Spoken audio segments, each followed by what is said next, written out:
This is Good Morning Uganda.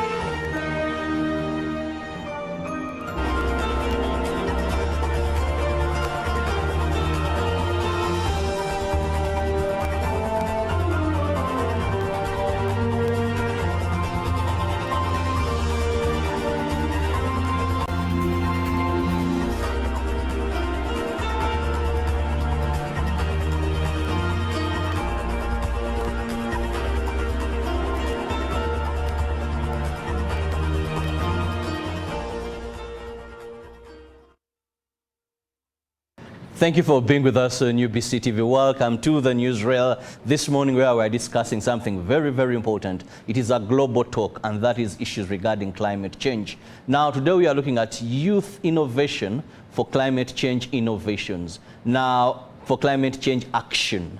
There's so much happening globally, but we are looking at those innovations by the youth to curb challenges that are being posed to us by the environment. And I have two interesting young people. Now with me, I have Isaac Ndiamuhaki, who happens to be the country lead, Green Africa Youth Organization. Good morning. Good morning. And at the extreme end, I have, I hope I pronounced this name right, Kontimin Kenfak. Yeah. So he happens to be the founder of a climate change organization known as 3Es for Africa. Now what these do, well, I have them here, and I'm happy that they are youth, and we are discussing innovation that will help us adopt or mitigate the impact of climate change. Now I'll begin with Kenfaki. When we talk about Africa Climate Change Innovation Challenge, which is the thing that is being discussed today, please give us a background. What is this all about, and how does your organization come in here? Thank you very much. So the ACIC, which is the African Climate Innovation Challenge, it's an initiative or a competition or program, you would say, which was launched and currently being implemented by three key stakeholders. GAIO, Green African Youth Organization, my organization 3Es for Africa, and Startup Launch Africa. I mean, at the end of the day, the main objective of the ACIC is to ensure that we can equip or provide the young people, young Africans, with the tools and with the entrepreneurship skills and knowledge that they need to be able to build and to be able to grow their own climate solutions on the African continent. So maybe to give you a little bit of numbers, over the last couple of years, we've had on average between 500 to 700 applications so far. And we've also been able to select a good number of high-quality startups into the cohorts of the ACIC every year. And as time goes on, they get virtual training online from experts from different fields, and then they get to come to the final pitch event, which is why we are here in Uganda today, where we're going to have the final pitch event for them to pitch and potentially win a prize money in front of a jury. Now, that is very interesting. So these youth compete. Yes, they compete against one another. Very important. Yes, to come up with innovations. Yeah, innovative climate solutions. Innovative climate solutions. Now, Isaac, you've worked with these youth for quite a long time. How has it been, and what is that exciting innovation or initiative that we have now? Well, thank you so much, and happy to be here, our viewers. So, looking at what the youth are doing in the context of solving the climate change problem is quite amazing. The youth are taking lead in very, very important and key sectors to transform economies, innovations in energy, having sustainable energy, innovations in climate smart agriculture, innovations targeting that we should transform the way we even construct, because we have entrepreneurs who have ideas on how to do even sustainable construction. So looking at the youth in this way, we have quite a number of impacts made, and the impacts span across socio-economic aspects, where they are solving a social problem while also making some money out of it. and also creating so many jobs, and in this context we call them green jobs. So the young people are taking charge and taking lead to see that there is a lot they can bring to table when it comes to acting on climate change, but in the business perspective. Now, Kenfake, this brings me back to you. When you look at this year's theme, it places youth at a central or a pivotal point in finding climate solutions. Now, why do you think that the youth are very important in the climate change action movement? Why would we focus on youth so much? I mean, if you look at the dynamics surrounding the climate change, the climate crisis in general, you realize that the youth are at the forefront of the climate crisis. So oftentimes they are the first people affected, but we've also made the experience that they are usually the first people that are very resilient and quick to find innovative solutions to the challenges that they face on a daily basis. So that's why it's really important to make sure that they get a voice, but also to make sure that they get the support and the funding that they need to be able to build and grow the different climate solutions that they have. So, and that's essentially where the ACIC kind of steps in, to make sure that they have all the support that they need and that they're able to kind of like create adequate solutions to address the climate crisis. Isaac, your organization has supported quite a number of youth to innovate and come up with solutions, climate solutions.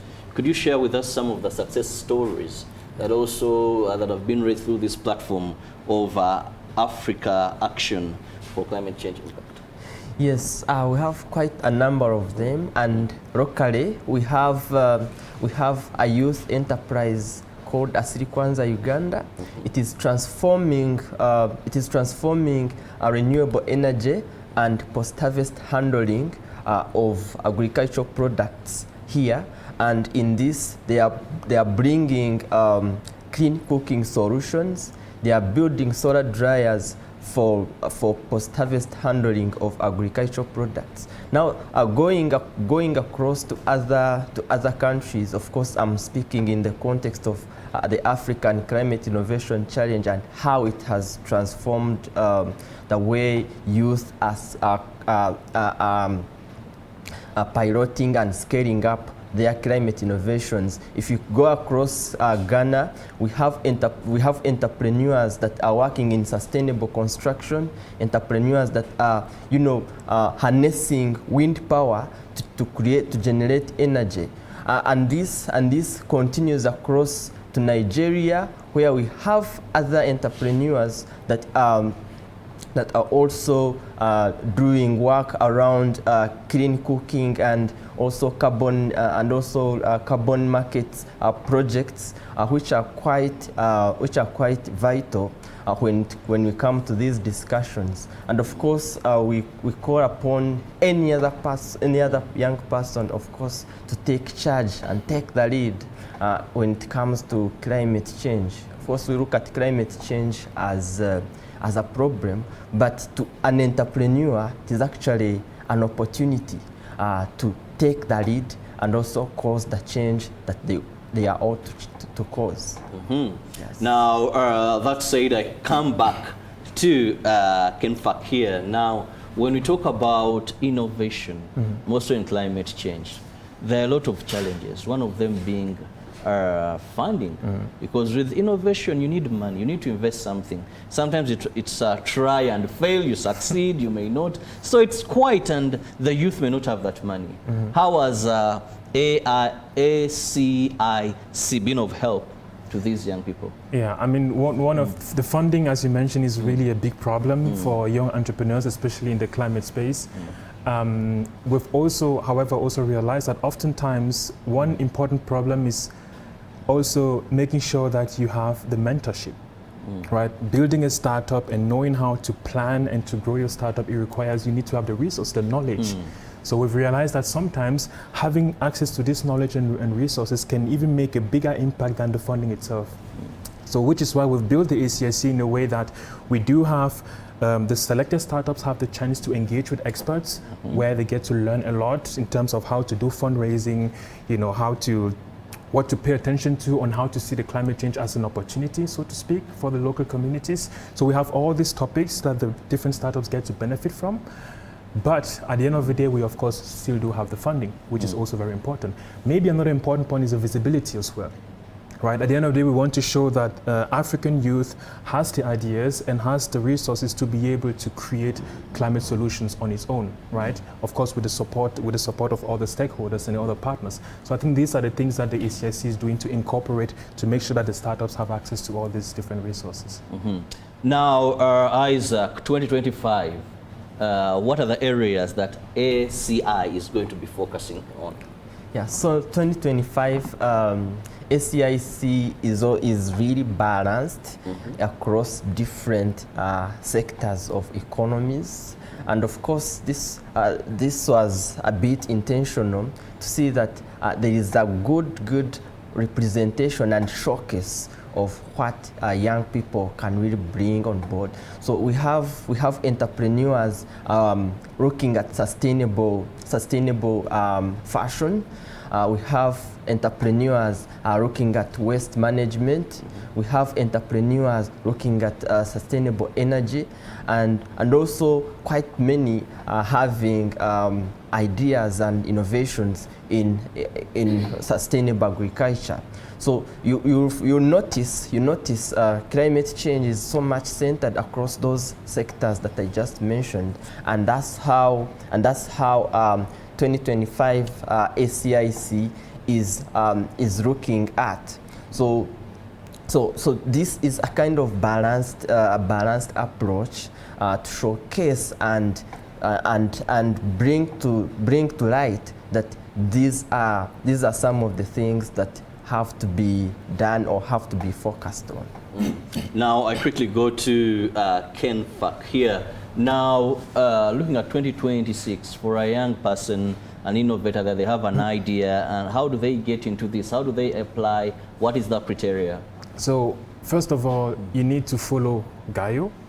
You need to follow 3Es for Africa, and then you need to follow Startup Launch Africa, because these are the How does one follow partners. these organizations? You go to Instagram, you go to X, you go to LinkedIn. And follow, please be more audible when what you need to follow. Yeah, so the 3 implementers, right? The 3 key partners for the ACIC. We have Green African Youth Organization, that's GAIO. We have 3Es for Africa as well. And then we have Startup Launch Africa. So you need to go to the different platforms, be it on LinkedIn, be it on Instagram, be it on X, follow them, so that once we launch, we open the applications for 2026 ACIC, you can apply. Another thing that's important is you mentioned the criteria. Number one, it's an innovation challenge, right? So we need to make sure that the people or the participants that are contributing or that are taking part in the competition have innovative projects. How innovative is your project or your startup compared to the others? Again, it's very competitive. This year we had 700 applications from 40 African countries. Right? So we need to make sure that we push and that we support like the most innovative projects. Number 2, take the time to really fill out your application properly, right? Because only the applications that are filled properly get as much consideration compared to the others. That's very important. Also, how is your project or your solution relevant for the community? The impact is very important. That's a very important point. And then last but not least, the traction. What have you accomplished so far? What are your plans moving forward? I think anyone that takes into consideration all these different aspects has a very high chance of being part of the ACIC in 2026. Now, this brings me to ask still, the future of this. We're going to talk about ACIC. What does the future looking through? Yes.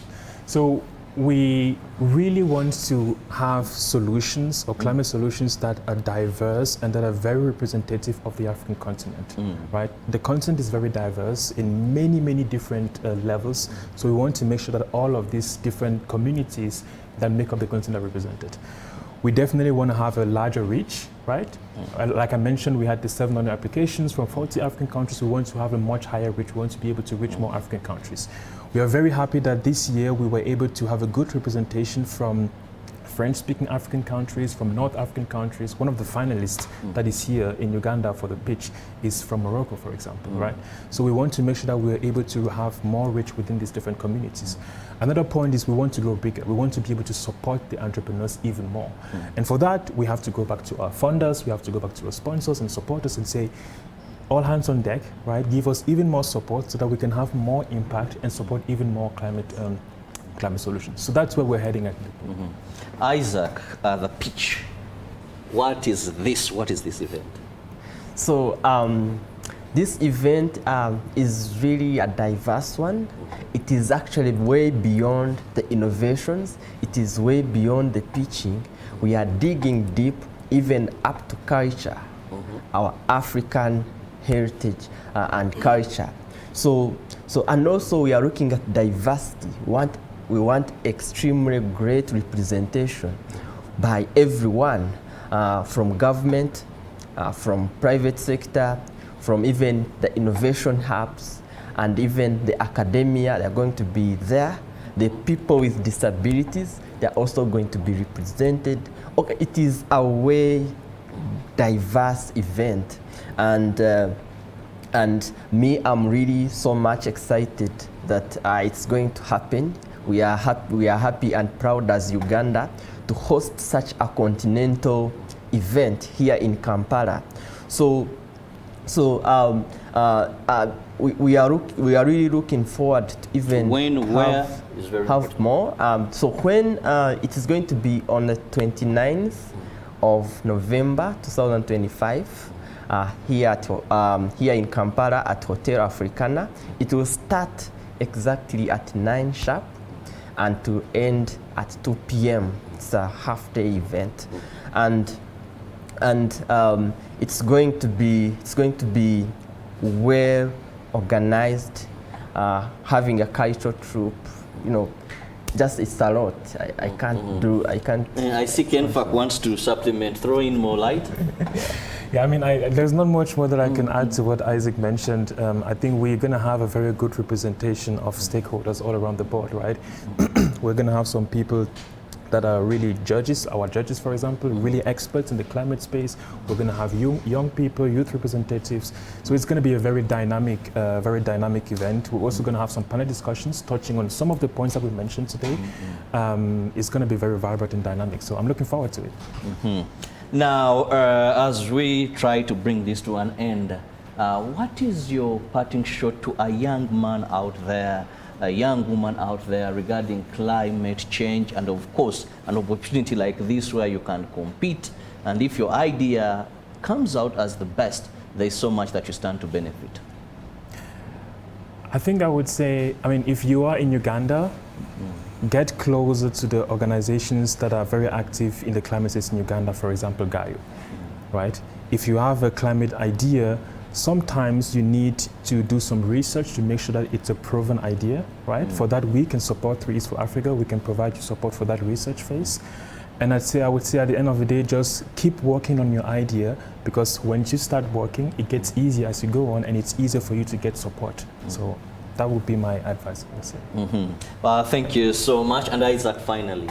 Yeah, thank you so much once again. And my advice and parting shots, there are two. And one is that I want to empower youth to see that they can always show up. Showing up is very, very important, because we even have a saying in Uganda, like that atari wotagwirwa muti. And in Ruchiga, which is my culture, it says otari wotagwirwa muti. More or less the same. Yes, more or less the same, meaning show up at any given opportunity and make sure that you pursue it. And then another parting shot is that I implore every young person that you are the one that everyone is waiting for to tackle the biggest challenges that we have at the moment, and climate change is one of them. So please take the lead and take charge, because the future belongs to us. Thank you. Well, it's been a pleasure having young men who are very passionate about climate change, and this is the climate change innovation. And of course, here they compete. If you become the winner, well, your idea, if it emerges the best, then of course you're supported to develop it. But also there's something that comes along with that. We hope to see a number of youth there. I can't wait to see who emerges the final winner and how that is going to transform climate change. We are all worried. We don't know what tomorrow holds for us when it comes to climate change.